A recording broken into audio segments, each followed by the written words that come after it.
Hello, listeners. I want to share an amazing resource with you. It's called Hello Divorce.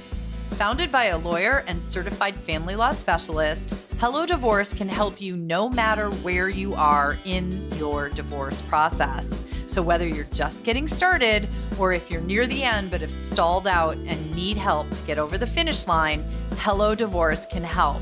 They provide full-service divorce support, and they can handle divorces of all kinds, all net worths, and with or without children. It's completely online, convenient, and they offer you support all the way through. Their clients get divorced in 1/3 the time and at 1/10 the typical cost. So go to hellodivorce.com/beyond and receive $100 off the cost of their services. And I want you to know, Erin Levine, who's my friend and the CEO and founder of Hello Divorce, was a guest on episode 197 entitled Get the FYI on DIY Divorce. So be sure to go check it out. We'll link in the show notes. Coming up on today's episode of the Divorce and Beyond podcast. A couple who will stay married, who can navigate it. The problems aren't going away, but they found a way to navigate around them. So, for example, the clean, messy dichotomy, it's not like you're ever going to get the clean person to become messy, and you're not going to get that messy person to be clean, but you're going to have conversations that then they can create agreements such that they can each live with whatever is happening in their lives.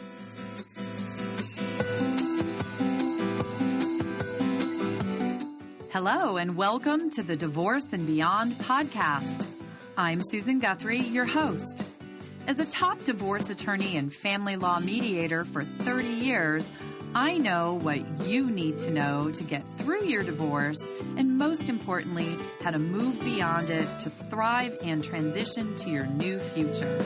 My experts and I are here to give you the insider view into the process, so listen in for the wisdom and expert information you need on your journey through divorce and beyond. Hello, listeners, and welcome back to Divorce and Beyond. I'm your host, Susan Guthrie, and today I am joined by another of my new friends here in the Chicago area. Hi, Theresa. It's lovely to see you. Hi, Susan. Thanks for having me. Well, we've been working on getting you on here. I am joined today by a new friend. She is here in Chicago, as I mentioned. Her name is Theresa Beran Kulat, and she is a family law attorney, collaborative attorney, dispute resolution professional, mediator, and all kinds of other things that you're going to hear about. But the reason I asked her to come on is she is an innovator in our field and works with couples in something that she calls intentional relationship design. And I know you're all out there going, wow, what is that? And I'll tell you, that is exactly what I said when I heard about this. I'm like, intentional relationship design. This sounds like something I need to know more about. So I reached out to her. I asked her to come on. Since that time, I've had a chance to look into what she's doing, talk with her about this. And I'm really excited to let you all hear from her, because I think for many listeners who are kind of in that space of either entering into a relationship, in a relationship that maybe needs a little work, or really in any place in a relationship, even if it's a relationship that might be ending, there's going to be something in this episode that you're going to find extremely valuable. So again, Theresa, thanks so much for joining me, and thank you for being an innovator in our field. Well, it's great, Susan, because I think you teed me up perfectly. And that is, my ex-husband and I actually used a collaborative process. And so for the last 20 years, I've been a collaborative lawyer and a mediator. And that really was the genesis of intentional relationship design, because the key to having a successful client-centered divorce is to have your client really create a future that they want to live into. So my experience is that when people are in a litigated or a very highly contested, there's a lot of looking backwards, finding fault, who did what to whom.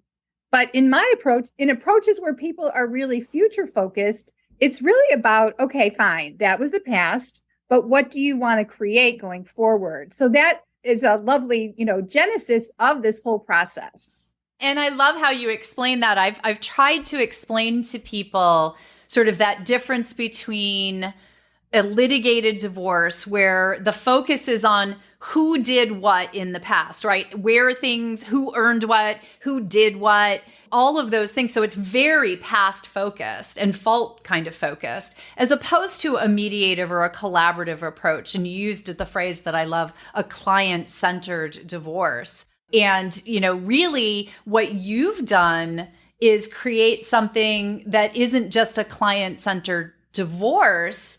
It's a client-centered relationship or marriage or perhaps divorce. So I do want to mention to everyone that you have a very well-known firm here in the Chicago area, Trinity Family Law. That is where your collaborative practice and your mediative practice is sort of, I guess I'd say, held. So if anybody wants to know about that, they can go to Trinity Family Law. But today we're really talking about your other approach to relationships, which is your TB Kulat website, which I'll also have in the show notes.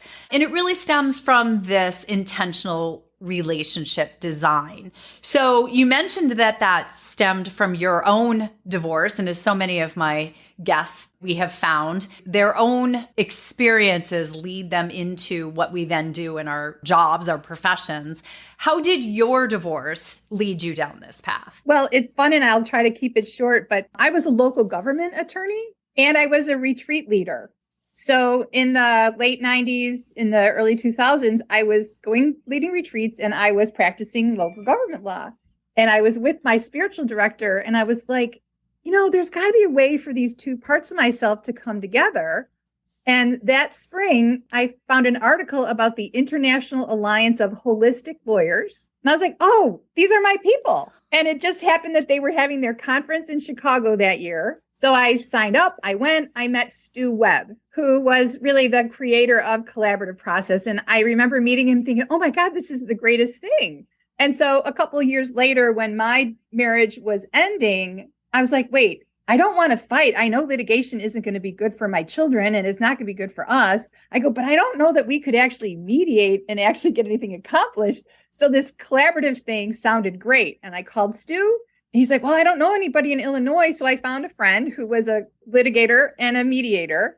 And I said, hey, there's this new thing. Would you be willing to do it? And she said yes. And then my husband at the time found a family friend and literally one of them drove from the east, the other drove from the west, and we negotiated the divorce at my kitchen table, literally. So I always tell people there's two types, or when I'm describing the different kinds of divorce, I start with kitchen table divorce, but I usually mean that where the couple negotiates it theirself. You're the first person I ever heard about who brought their attorneys into the kitchen to do the negotiation. I love it. And that's what I kind of say, collaborative, it's when you need support. Like, so in a collaborative process, the people are actually talking to each other. Like that's the difference between a negotiated litigated divorce, that the attorneys are somewhat hands off and helping the people really decide what's best for their family. And, just as a quick aside, my ex-husband and I, at about 8 or 9 months, he bought a new home. Okay. My kids were 2 and 7 at the time. And literally he came every night, gave them their baths, put them to bed. We had a wonderful relationship, even though it was difficult, we put them at the center. So I just point that out, that it is possible. As a spiritual kind of person, I was always trying to be, what is the best for all? How can we create an outcome that's going to maximize everybody's well-being and happiness and peace? So I just say that. And to connect it then to becoming a divorce lawyer, right? And a mediator. Yes. So when I took the training in 2002, I thought I was going to be a coach because I had not done family law. I had been a government lawyer, sitting on boards and doing plan commission meetings. My coach at that time says, you're a lawyer. You could probably do that law stuff. With that law degree and that law license. Yeah, you might as well try it.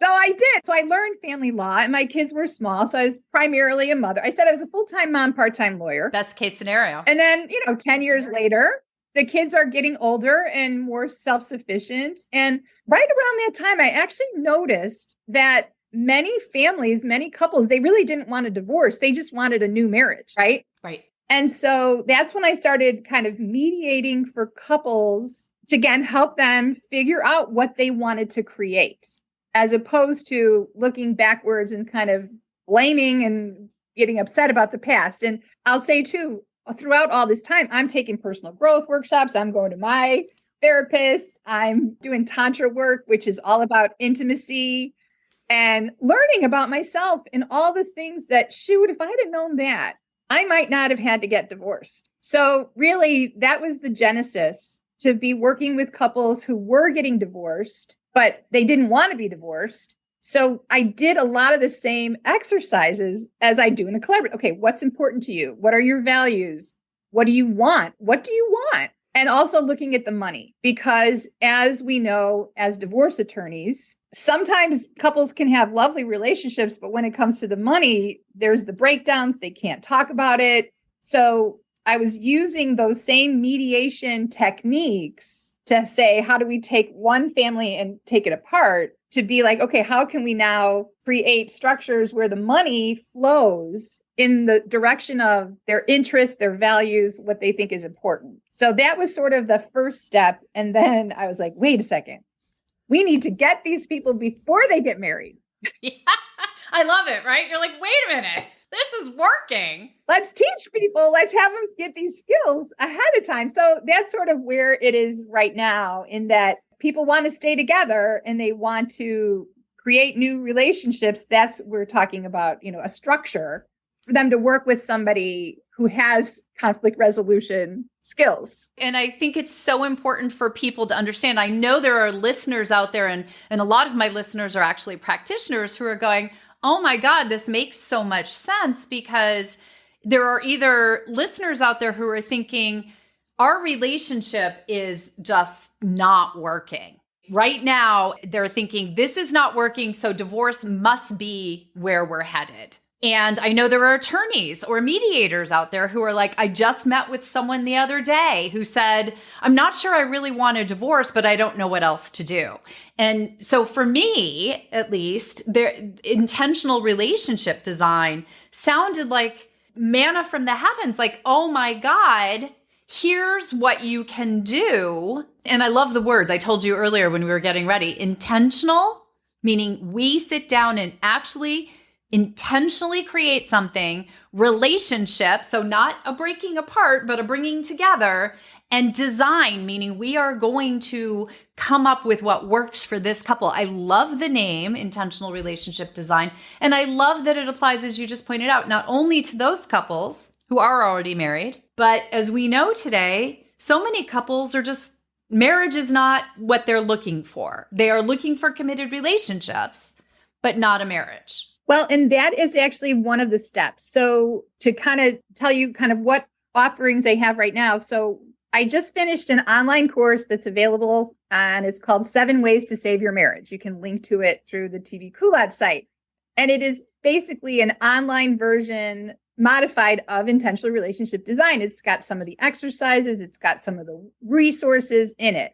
And it's connected to, what do you want? And so many people, like, that's what I found, like, in the divorce world, nobody really asks this person. And so then when he or she starts thinking, oh, well, that's what I want, then the next step is like, okay, how do you get it? Okay. And so then communication, in terms of how do you ask for what you want or need, and then how do you accept or say yes or no? And just to kind of connect to, a lot of the people who come to me have either seen parents with very dysfunctional relationships, or they've had one divorce and now they've met somebody new and they don't want to make the same mistakes. Right. And I say, again, the exercises and the things that we do are grounded in research. So I have a lot of the stuff, if you've heard of the Gottman Institute. Of course. John and Julie Gottman. So a lot of it is research based. And then, let's think about it. And then their new skills, so that they can avoid the divorce in the future, because that's really what it's about, trying to avoid the divorce and get that foundational work in. So there must be an element of sort of backing up and rebuilding the foundation in certain ways, because I was thinking when you said, one of the questions to start with is, what do you want? I can hear the answer of, well, I just want him to change, or I just want her to change. And that's not really what you're talking about, is it? No. No. And I think this is where a mediator, and so now I'm going to speak to the mediation space. The beauty of a mediator is we do hold space and we ask questions. And a good mediator is going to take someone who says, well, I want him to empty the dishwasher, right? Well, okay, what I hear you saying is that a clean and orderly home is important to you. So a lot of what I do is the reframing, and then I'll connect it to the Gottman research. So this is a little tidbit for everyone. In the Gottman research, they've identified, they're called perpetual problems, that a couple who will stay married, who can navigate it, the problems aren't going away, but they found a way to navigate around them. So for example, the clean, messy dichotomy, it's not like you're ever going to get the clean person to become messy, and you're not going to get that messy person to be clean, but you're going to have conversations that then they can create agreements such that they can each live with whatever is happening in their lives, right? Yeah. I mean, it's so interesting to hear this because I'm a mediator, I'm a divorce attorney. I've worked with people, but I have solely worked with people either ending a marriage or planning divorce as they enter into a marriage, i.e. a prenup in certain terms, but have not veered into this realm of looking at the core values of a couple and how they can create agreements around maintaining boundaries for both of them that work. And I'm making up my own words around all that. I'm sure you have a better explanation. No, that's exactly right. Yeah. So I find that so fascinating to take our skills that we've honed over years and bring them to this new space to help people in a really new and inventive way to recreate and reform their relationships. Well, and you pointed out, so part of the genesis also was me doing prenups. Mm-hmm. Okay. And particularly one, it was actually beautiful, right? It was second marriage for each of these older people, and they had adult children. Each of them had individual estates, right? Yes. So a traditional prenup process is very much, I'm going to keep my stuff, you keep your stuff, and then divorce planning. And we didn't approach it that way at all. It was like, what are your values? The very beginning, it was like, tell us, it was a collaborative. So there were two lawyers. Tell us why you love each other. Tell us what you want to create together. And then they had already decided that one person was going to sell their home and move into the others. So then a lot of conversation was about joint ownership of the home, maintaining the home, creating a bank account to fund the home. But the point was, we didn't just jump into the money. It was like we built it on the foundation of, one of them had a child that was still in high school. So how is the parenting going to work? That kind of thing. The other little clue I'll say for those professionals out there is in drafting the prenup, I focus, again, I'm mediating, more on the death of either party and the importance of integrating the estate plan, because you can talk about the same foundational concepts, right, of separate property versus joint property. And then, oh, by the way, and if you get divorced, what do you want to do? Which is different, right? Yeah, oh, very different, right? The traditional prenup of it's mine, all mine, and you don't get any of it if this doesn't work out is very much how people look at it. But imagine sitting down and with something like an intentional relationship design, because as you were just describing it, to me, it was sitting down and talking about in a very supportive way about how the practicalities of this relationship are going to work. And that's where let's flip over to that premarital side, or for couples who are deeply committed but not wanting marriage, but they do want to combine households, or they're having children together, or they're buying property together, merging finances. Yes. Basing all that on the emotional side of things is where we then see people then have misunderstandings, right? Because they don't often want to have what can be difficult conversations. You couched it in very nice terms around tell us why you love each other. But then when you do start talking about the dollars and cents and how you're going to co-parent your stepchild or these things, they can be difficult conversations, right? Yes. But it's delightful to think about them being had in a supportive and facilitated, and by facilitated, I mean with somebody who knows what they're doing, helping you have these conversations. And just imagine a relationship created that way, where you have these understandings because you've communicated. Woo, surprise. We've communicated and thought it all out. Just as a higher overarching thing, the process, I designed it. There's 6 sessions. The first 2 are very positive. They're the appreciations. What do you like about each other? What are your dreams? The second chunk really about, the second chunk is how do you deal with breakdowns? And so the difficult conversations research out of Harvard Negotiation Project. Love that book. I give them a handout. I teach them. I said, because you know what? There's 100% guarantee you will have a breakdown at some point in your relationship. And the key is, how do you negotiate? How do you navigate it?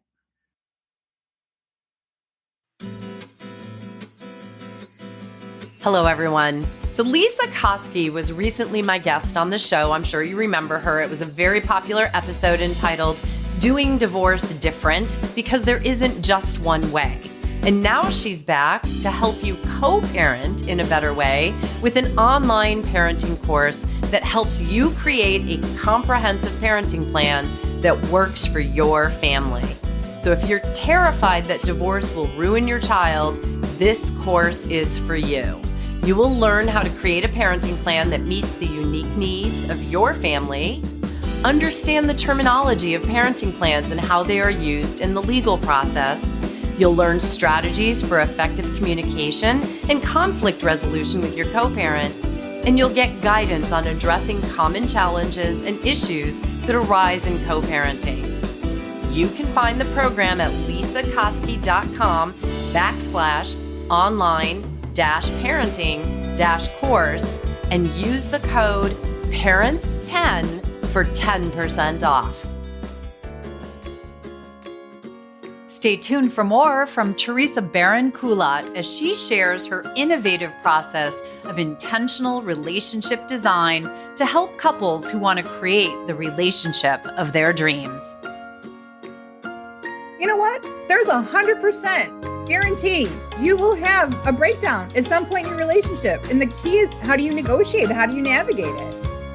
If you are enjoying this episode, be sure to check out last week's show with Beverly Price, who's been married 6 times and divorced 5. And she's going to share how she shifted from the shame of feeling like a failure in love to the empowerment of creating a life and a relationship that she loves. So I had to get to the place where I don't want to say I don't care what other people think, but I had to realize that there was a greater purpose that outweighed the shame I felt. And now we return to today's show. Another skill I teach kind of in that section. So I'm an astrologer. I do energy work. I teach them particular like breathing techniques and communication like strategies for listening, because a lot of what happens when people are having breakdowns is they just stop listening. And so just to practice listening to things you don't like, okay, is helpful. Then we talk about the money. So I do want to point out, because people say, well, isn't this just like therapy? Like, no. Do you know any therapist that's going to have you look through your balance sheet and talk about how you're going to allocate the payment of groceries? No. The therapists don't do that. No. Just thinking like in the prenup world, a lot of it is one party not feeling appreciated. Yes. And money being used to say, yes, I really do appreciate you. And look, I'm going to take all this $500,000 from my non-marital estate and I'm going to put it into the joint account. It's not a quid pro quo. So I'll just kind of zoom to the end. So at the end of the intentional relationship design process, whether the couple decides to stay married, to get married, or just, to live together, to have children, be committed, the concluding exercise is actually to write vows. And a vow meaning this is what I want to do for you, not because you're going to do something for me. This is just what I want to give, which has a totally different feel from, well, I'll do this if you do that. Right. The quid pro quo approach. Right. Which is not going to be helpful. No. And I'll say, just kind of also as an aside, there was a couple that I did the intentional relationship design, and they decided that they were not going to stay together. Okay. So it was important because once they did start looking at those areas, they had difficult conversations. It was an amicable split, even though they hadn't yet gotten married. Does that make sense? Yeah. No. Well, so they broke up. Yeah. But they probably broke up with more love and care than the way we often see it, where somebody cheats on somebody or somebody goes off and does something wrong, or they just don't have the hard conversation that they need to have and one person's left wondering what went wrong. I mean, we've seen every permutation of a bad breakup in what we do for a living. We don't see often all that many people. So I guess there's intentional relationship undesign. Maybe that's divorce. Well, truly, when you get divorced, especially if you have children, yes, you really do have to design a relationship that's going to go forward. 100%. You know, my former husband and I, we've always lived like a bike ride away. Our kids always knew that they could go either place. My youngest son graduated from college 2 weekends ago. And wait, where did he go? He went to the University of Nebraska, Lincoln. Good for him. Good for him. And his dad and the new wife were there. Me and my new partner were there. There was a whole bunch of people on his side helping each other out. We all went to lunch. So I just say that because it is possible. You can have a nice relationship, and it really is better for your kids in the long run. Yeah. I know there's people out there. This is where I get those yeah, but emails or the yeah, but message. Yeah, but my ex is a narcissist, or yeah, but and maybe, and not every relationship can have the advantage of going through this type of a process. But if you don't even know this is a possibility, how many relationships could have been saved? I guess I'll call it, I'm not sure that's the right term, but saved or recreated or redesigned or designed for success. Right. If people had known about this. It's interesting. I had interviewed way back. I was interviewing Laura Wasser, and we were talking about prenups. And she said she actually loves doing prenups, right? She thinks they're great. And she said, it's not that I, love the negotiation and all of it. She said, I love the fact that it makes people have conversations that God knows they should be having before they enter into a marriage and having children together and doing those things. And I remember thinking at that time, who would ever believe, one of the biggest names in divorce would be like all pro prenup. But she was like, I think I'd have less business on the divorce side if people put more time and effort into the prenup side. Well, and a lot of it is just, we assume. There's that word. I'm getting married to somebody, and I assume that his visions of marriage are the same as mine. And then when you start talking about it, they're different. Their origin story. Like, I had one couple doing the intentional relationship design, and she came from a family where the mother had multiple children with different men, and they were all a big, happy family, and nobody ever got married. And so for her, getting married was not a big deal. And her partner, the guy, came from very traditional, you get married, then you move in, and then you have kids. Then you have children. Right? It's got an order to it.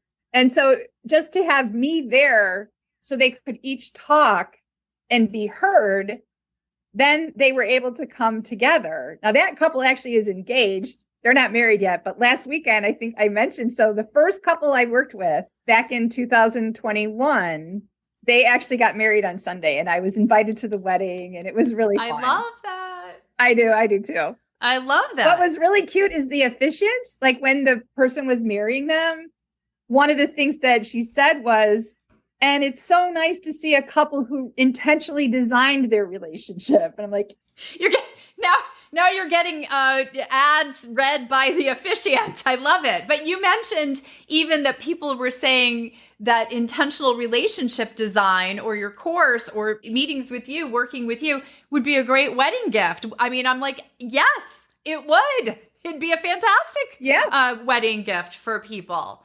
Think about that. Look for my ad in the knot. Yeah, that's a great... you should get it right there as a pop-up when you go to the knot.com and then it'll be intentional relationship design with Theresa. I did get my officiant license. I've married a couple people too, like in the past. Oh, I love that. I mean, it's just the idea of, and I know we're speaking of it lightheartedly, but you've mentioned this. This is hard work. You're working hard with them. I know as a mediator, I know how difficult it is to hold space for two people having difficult conversations. And I also know how hard it is for the two people who are having those difficult conversations. But I would at least say from my perspective, again, from that high level perspective of someone who has seen what happens when people don't have the difficult conversations, which is what I saw every day for 32 years, that the biggest expression of love you could possibly give someone is to get into that room, literally or figuratively, with you and have these conversations and intentionally design your relationship. Well, and what this is making me think of, I had a couple, it would have been like 2014, 2015. They were in their like mid 50s and he had a long career at government agency. So he had a pension and he was retiring because he was done. He had put in his 25, 30 years and was just done. And she wanted to keep working because she didn't feel comfortable in their financial position to retire. And so the intentional relationship design, the conversations were, what are their values? They had no children. They traveled a lot and he was ready to start spending down and she wanted to keep accumulating. So what we did was we came up with those agreements and created a post-nuptial agreement, a mid-marriage agreement, such that she was very anxious. And so it put her at ease and he got to retire and travel and she got to keep working. As I was getting ready to do my course, I kind of reached out to them 2 years ago in 2021, and they had gotten divorced. Okay. But they had already done the work. Right. So it was uneventful because they had already had the difficult conversation. This woman actually yelled at me at one point, like called me a 4-letter word. Whoa. Yeah. And I was like, okay, I'm used to this. Yeah. Go ahead. I can take it. So anyway, I don't like it. So there's so many permutations. I think we were talking about that. There's so many different permutations of the different people who we come across. Well, I mean, you stay in dealing with people in relationships, you're going to meet everything and see everything sooner or later. I do say to clients, or I was saying to clients toward the end of my 32 years in the practice, like if you have a story that surprises me, you win, because it would be really hard to come up with something that I haven't heard in 32 years of working with people as they end their marriages or work through their relationships. But every once in a while, someone did pop up with something where I'm like, yep, nope, haven't heard that one before. And that actually, I can't let you go. I was looking through the notes that I went through for this episode, and you have something that are called cuddle party rules. Oh, yeah. And I need to know what those are before we can end this episode. Sure. So have you heard of body-based psychotherapy? Yes. Okay. Yep. So it's a variation on that. And the reason it's relevant, and I'll speak from personal experience. Okay.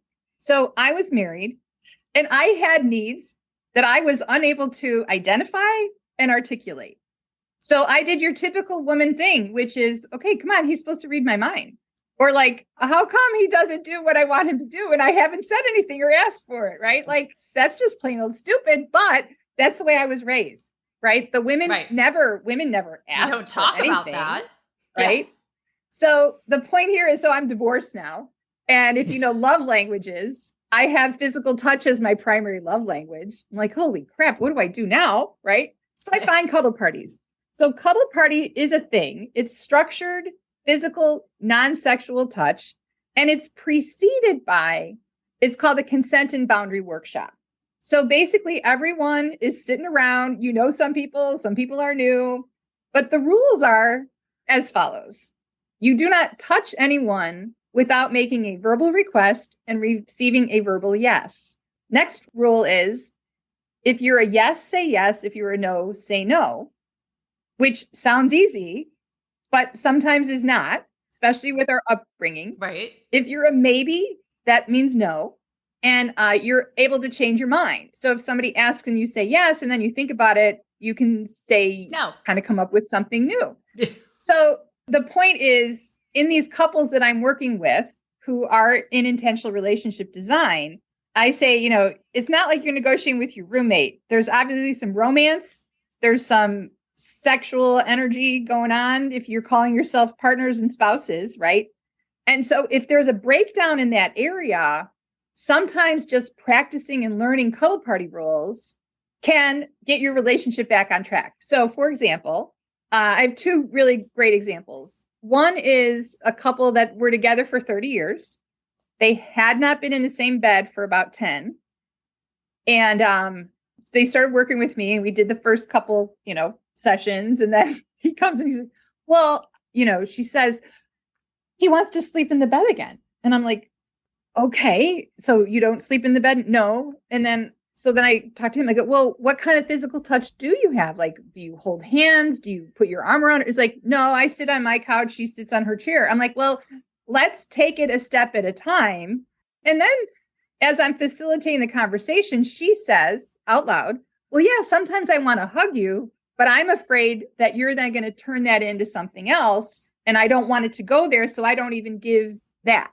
Right. So that was an example of cuddle party rules. If you're a yes, say yes. If you're a no, say no. And then start to ask. Another interesting one was a couple with different sexual appetites. Let's say that, right?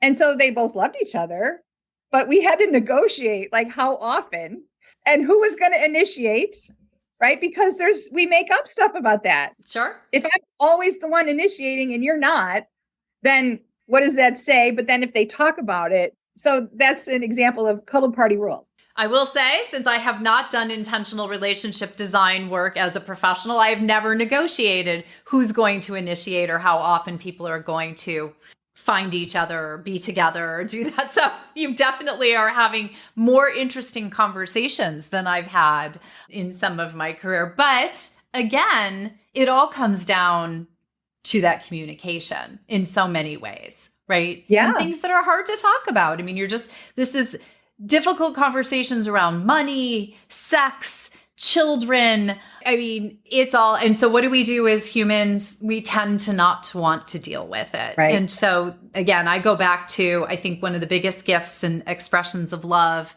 that you could give is to say, I want us to get some help and do some work and intentionally design our relationship. So let's let people know how to get in touch with you if they want to intentionally design their relationship, or for those who are looking for a collaborative support in their divorce. What are the best ways to get in touch with you, Theresa? Sure. So TB Kulat, Kulat, because you can't spell my first name. It's spelled 8 different ways. My middle name is all over the place. So I try to keep it short. tbkulat.com is where I do the coaching and the intentional relationship design. That's where you can find my course, which is 7 Ways to Save Your Marriage.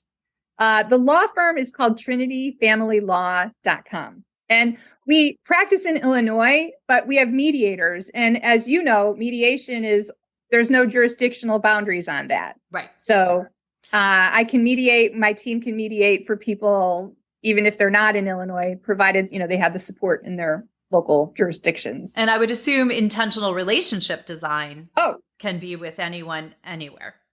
Yeah, absolutely. Actually, because it started during the pandemic, all my first couple couples were all on Zoom. Right? As we know, we can do what we do and do it on Zoom. So I will, of course, have all of your information in the show notes, a link directly to both websites and to the program. And I love what you're doing, and I applaud you for taking what we do and turning it on its end to find even better ways to help people, maintain their relationships and restructure them and redesign them. I love it. Well, and I thank you for this podcast because I really have been listening, and I love that it's called Divorce and Beyond, because to me, this is like your beyond. Yes. What's afterwards, right? Like, what can we create from that? So thank you. And that's exactly why I named it that, because as you and I both know, having been divorced ourselves, while you're going through a divorce, it feels like it is never ending and your whole life is sucked into that time. And we both know life is when you get to your beyond, and it can be so wonderful. So, and if you're beyond your divorce, but going into and looking into a new relationship, why not intentionally design that relationship? So I love it. Thank you so much, Theresa. Thank you. Thank you for joining me today on the Divorce and Beyond podcast. I hope you found some information and inspiration to help you on this journey. Please join me every Monday at 6 a.m. Eastern Standard Time for a new episode. And if you like the show, please take the time to subscribe and leave me a 5-star review on iTunes. You can also find more information on the website at divorceandbeyondpod.com, where you'll find links to the YouTube channel, transcripts of the episodes, and other bonus content. So I'll see you next week to help you move through your divorce and beyond.